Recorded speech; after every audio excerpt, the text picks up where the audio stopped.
When you first get saved, something powerful happens in your life. Your spirit is awakened and brought into alignment with Christ, and Jesus becomes the center of everything. A transformation begins inwardly before you see anything outwardly.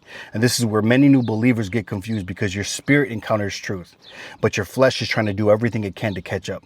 And the flesh hates being still. It hates it. It wants to perform. It wants to act. It wants to feel productive. I'm telling you this because it's happened to me. But don't confuse movement with spiritual growth. When you're newly saved, one of the most important things that you could ever do is to be still before the Lord. Psalms 46:10 says, "Be still and know that I'm God." Sit in his presence. Read his word. Pray. Let him shape you inwardly before he tries to build you up outwardly or even send you out. A lot of believers burn out early because they think salvation means immediate action, when often God is first doing deep work inside of you.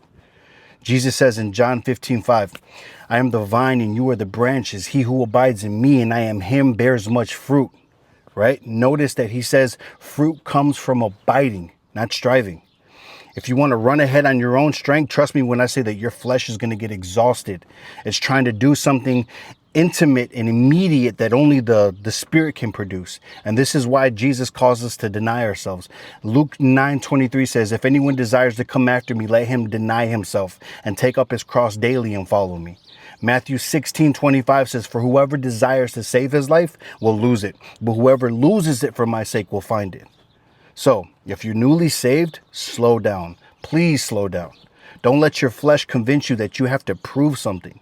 You don't have to prove anything to anybody. You don't need to force purpose. You don't need to force action. Let your flesh be crucified today. Let your spirit be fed, and let God establish deep roots in you before he sends you out. Because the strongest believers that I've ever encountered are not the ones who move the fastest. They're the ones who've learned to abide first. Amen. I hope this gave you a word today. Love you. Until next time.